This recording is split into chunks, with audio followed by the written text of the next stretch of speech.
Hello everybody. जय हिंद। बहुत से बच्चों ने मुझसे पूछा भैया एक वीडियो बनाओ और ये बताओ कि पेपर कैसे आएंगे। तो आज की जो वीडियो है ये तो 9th और 11th वाले बच्चों के लिए है, और जो 6th 7th 8th वाले बच्चे हैं उनके लिए भी है। और इसके बाद अगर आप लोग कमेंट करके कहोगे तो फिर मैं बोर्ड वालों के लिए भी वीडियो बनाऊंगा। आज की वीडियो का टाइटल ये है कि पेपर किस टाइप के आ सकते हैं। So since I am teaching in schools, CBSE school since last 6 to 7 years, और जितने भी दिल्ली NCR के आप टॉप स्कूलों के नाम जानते हो उनमें मैं पढ़ा चुका हूँ, ऑलमोस्ट सभी में तो नहीं। और जो मैंने एक्सपीरियंस किया है और इस साल जो पैंडमिक सिचुएशन है उसके हिसाब से मैं कुछ बातें आपको बताऊंगा एक छोटी सी वीडियो के माध्यम से। आजकल ना बहुत सारे बच्चे डर रहे हैं, जैसे कि आपको पता होगा 9th और 11th का ऑनलाइन की डिमांड चल रही है। कुछ स्कूल मान गए हैं और कुछ स्कूल माने थे, पर CBSE की गाइडलाइन के बाद उन्होंने वापस कदम खींच लिए हैं and now they want to take exam offline. अब स्कूल ऑफलाइन एग्जाम क्यों लेना चाहता है ये तो अलग मुद्दा है बात करने का। इसके पीछे बहुत सारे रीजन्स हैं, जिनमें फाइनेंशियल रीजन भी हैं, और स्कूलों की जो स्कूल हैं ये 50-60 साल से, जब से स्कूल बनने शुरू हुए हैं, प्राइवेट स्कूल तो 50-60 साल से नहीं होंगे, 30-40 साल से होंगे, मुझे पता नहीं है। बट प्राइवेट स्कूल का या जितने भी स्कूल हैं उनको they are not expert in taking online classes and examinations. हमारे देश में सिचुएशन पहली बार हुई है। सारे टीचर जो स्कूल में पढ़ाते हैं उनको सिर्फ क्लासरूम में ही पढ़ाने की प्रैक्टिस है।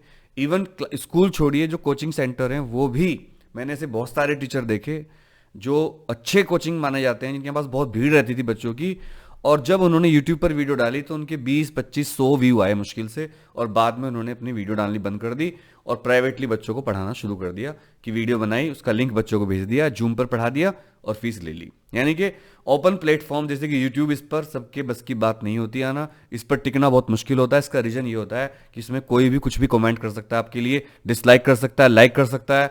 और जूम क्लास में इस तरह की सूचनाएं आई थी इस बार कि जूम क्लास में बच्चों ने टीचरों की, मतलब समझ जाओ, और टीचर होता है अपने उसमें कि मुझे ऐसे क्यों बोल दिया। और जब प्लेटफॉर्म पे आप होते हैं ऑनलाइन तो आपको थोड़ा सा फ्रेंडली होना पड़ता है बच्चों के साथ, उनकी बातें समझनी पड़ती है। ऑनलाइन एक ऐसा प्लेटफॉर्म होता है जहां बच्चा है तो आपको उठा देगा या एकदम गिरा देगा, ठीक है। तो एक बात, दूसरी बात, इस बार जो 9th और 11th के एग्जाम वो कैसे आएंगे, मेन मुद्दे पर आते हैं। तो स्कूल क्यों चाहते हैं ऑफलाइन एग्जाम लेना है, मैंने आपको बता दिया। उनको एक्सपर्ट नहीं है उस चीज़ में, उनका एक्सपर्टाइज ही नहीं है ऑनलाइन लेने के लिए, और वो चाहते भी नहीं है, क्योंकि उनका जो साम्राज्य है स्कूलों का वो इससे हिल जाएगा, खत्म हो जाएगा।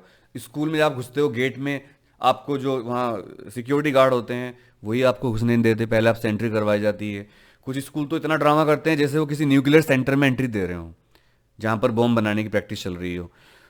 ये करवाएंगे, थंब लगवाएंगे, बायोमेट्रिक, फलाना मैट्रिक, सब कुछ, मतलब जैसे पेरेंट ना आ रहे हो, टेररिस्ट आ रहे हो। ये स्कूलों की हालत है। खैर, सिक्योरिटी का मुद्दा है, चलिए उनको करने दीजिए। अब बात करते हैं एग्जाम कैसे आएंगे। देखिए, इस बार जो मेरा अंदाजा है एग्जाम का, हो सकता है कोई स्कूल इसको ना भी माने। जो CBSE की गाइडलाइन, अगर उन पर ध्यान दें हम, तो CBSE की गाइडलाइन स्पष्ट रूप से कहती हैं, असल में CBSE चाहती थी ऑनलाइन एग्जाम होना, लेकिन स्कूलों का जो संगठन है, प्रेशर उसने बहुत डाला स्कूलों के ऊपर, और उसने कहा नहीं, हम ऑफलाइन एग्जाम लेना चाहते हैं। क्योंकि स्कूल को पता था अगर ऑफलाइन एग्जाम होंगे तो बच्चा स्कूल आएगा, पेरेंट स्कूल आएंगे, PTM होंगी, और उनसे फीस लेना, जो कि कुछ पेरेंट फीस नहीं दे पा रहे थे ड्यू टू पैंडेमिक सिचुएशन। किसी की जॉब चली गई, किसी के पापा की डेथ हो गई, किसी का एक्सीडेंट हो गया, बहुत सारी दिक्कतें हैं, वो फीस नहीं दे पा रहे हैं। इसके अलावा स्कूल को ट्रांसपोर्ट चार्ज नहीं खर्चा करना पड़ा, जनरेटर, बहुत सारा खर्चा, बहुत सारे स्टाफ स्कूलों ने निकाल दिए, तो स्कूलों का भारी बचत हुई इस बार। पर स्कूल चाहते हैं उनको पूरी फीस मिले, तो इसलिए स्कूल ऑफलाइन एग्जाम लेना चाहते हैं। फिर वापस आता हूं मुद्दे पर। बात यह है कि इस बार अगर आप CBSE की जो गाइडलाइन आई है अभी ऑफलाइन एग्जाम के बारे में, अगर आप उनको ध्यान से पढ़ोगे तो उनमें साफ लिखा हुआ है कि पहले स्कूल बच्चों को बुलाएगा, पढ़ाएगा, रिमिडियल क्लास चलेंगी, ब्रिज क्लास चलेंगी, ब्रिज कोर्स बहुत से बच्चे पूछ रहे थे कमेंट करके, भैया क्या होते हैं। ब्रिज कोर्स का मतलब होता है कि ऐसे कोर्स जो बच्चों को करवाए जाएं एग्जाम के प्रिपरेशन करने के लिए, प्रिपरेटरी कोर्स भी कहते हैं इनको। जैसे IIT में क्या होता है, जो बच्चे ऐसे उसके आते हैं, रिजर्व कैटेगरी के बच्चे आते हैं, और अगर वो बच्चे एडमिशन हो गया उनका IIT में, पर वो IIT के जब एग्जाम होते हैं उसमें फेल हो जाते हैं, तो उन बच्चों को एक प्रिपरेटरी कोर्स करवा के दोबारा एग्जाम देने का चांस दिया जाता है, जिससे उनका साल ना खराब हो।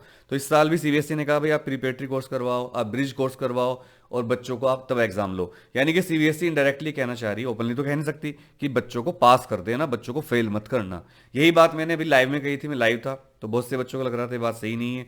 तो इस बार CBSE का ये इंस्ट्रक्शन है स्कूलों को इंटरनली कि भाई आप बच्चों को फेल मत करना। वैसे भी स्कूलों की बात पता है कि ज़्यादातर पेरेंट्स नहीं चाहते थे कि एग्ज़ाम ऑफलाइन हो, कुछ ही पेरेंट्स चाहते थे, जो बहुत सुविधा संपन्न पेरेंट्स हैं, पैसे वाले हैं, जिनके बच्चे बड़े बड़े कोर्स कर रहे थे, कोचिंग ले रहे थे, होम ट्यूशन बुला सकते हैं, वो पेरेंट्स चाह रहे थे ऑफलाइन हो, क्योंकि और कुछ पेरेंट्स ये भी चाह रहे थे कि भाई बच्चे तो बहुत दिन से घर में ही है, तो अब स्कूलों में भेज दो उनको।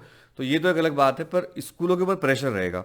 अच्छा, फिर सीबीएसई ने कहा कि अगर कोई बच्चा फिर भी फेल होता है या रिपीट होता है तो उसको आप रीटेस्ट दोगे। रीटेस्ट से पहले आपको फिर पढ़ाना पड़ेगा उसको, और फिर उसका रीटेस्ट होगा, फिर आप उससे एग्जाम ले सकते हो। यानी कि सीबीएसई कहना चाह रही है, येन केन परगणनेन साम दाम दंड भेद लगाकर कुछ भी बच्चों को पास करना है।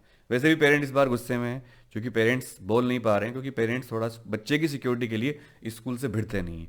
कई सारे ऐसे केस मिल रहे हैं जहां पर पेरेंट्स का और स्कूल का ऐसे चल रहा है। अब ये बहुत सोचने वाली बात है स्कूलों के लिए भी और पेरेंट्स के लिए भी, कि जब एक टाइम था, जब मैं पढ़ता था स्कूल में 8 तक, 9th 11th 10th तक, तो एक बार हमारे स्कूल के टीचर हमारे गाँव में आ गए।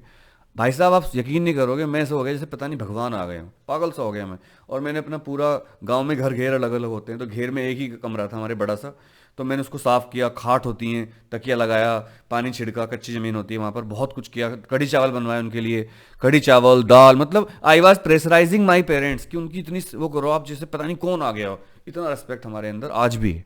लेकिन क्या आपको लगता है, कमेंट करके बताइएगा, क्या आपको लगता है अब भी ऐसा ही है? और ये बात स्कूल वालों को, टीचर्स को, ट्यूशनर्स को, जितने भी लोग ट्यूशन पढ़ाते हैं उनको भी, कोचिंग वाले, सोचना पड़ेगा, कहीं ना कहीं कुछ गड़बड़ तो हुई है। अब तो बच्चा खुलेआम गाली दे देता है टीचर को, अब वो बात नहीं है, अब कुछ गड़बड़ हुई है। उस पर सबको बैठकर सोचना पड़ेगा। मैं सारी गलती स्कूलों की भी नहीं मानता, पेरेंट्स की भी कई बार गलती होती है। पेरेंट्स कई बार बच्चे के अति प्यार में आ जाते हैं और बच्चा बिगड़ जाता है, तो सारी चीज़ें बैलेंस करनी पड़ेगी। तो बस मेरा उद्देश्य ये था कि भाई इस बार जो है, इस बार पेपर उतने टफ नहीं आएंगे, इजी पेपर बनाए जाएंगे, क्योंकि कोई भी टीचर ये नहीं चाहेगा उसको बच्चे को बार बार पढ़ाना पड़े, फिर उसके एग्जाम लेना पड़े। असल में बच्चे का एग्जाम लेना स्कूलों के लिए एक टीडियस प्रोसेस होती है। कॉपी चेकिंग करना आसान काम नहीं होता, फिर पेपर बनाना, फिर उसका रिजल्ट तैयार करना, फिर पीटीएम लेना, तो कोई टीचर नहीं चाहेगा उसको बार बार बच्चे को बुलाना पड़े। लेकिन कुछ बच्चे ऐसे होते हैं जो थोड़े शैतान बच्चे होते हैं, हालांकि वो बच्चे बहुत इंटेलिजेंट होते हैं, पर स्कूल में कुछ टीचर उनसे चिढ़ने लगते हैं, मैंने इसे देखा है।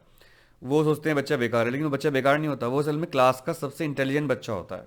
ट्रस्ट मी, जो बच्चा शैतान होता है, नोटोरियस, वो सबसे इंटेलिजेंट बच्चा होता है, लेकिन उसको गाइडलाइन नहीं मिल पाती, वो अटेंशन चाहता है, पढ़ाई में वो इतना अच्छा नहीं होता, तो वो शरारतें करके अटेंशन चाहता है। We all are attention seekers, सच बात ये है। तो मेरी ये रिक्वेस्ट है टीचर से कि जो बच्चे आप क्लास में ऐसे हो, बैक बेंचर्स, या जो शरारतें कर रहे हो, आपको परेशान कर रहे हो, आवाज़ें निकाल रहे हो, जैसे टीचर मुड़ी ऐसी आवाज़ निकाल देते हैं, तो कुछ भी बोल देते हैं, तो उनको प्यार से बात करें, उनसे उनकी रेस्पेक्ट करें, उनको रेस्पेक्ट शो करें, और वो देखना वो बच्चे ही आपका नाम रोशन करेंगे एक दिन। बहुत लीडरशिप क्वालिटी वाले बच्चे होते हैं।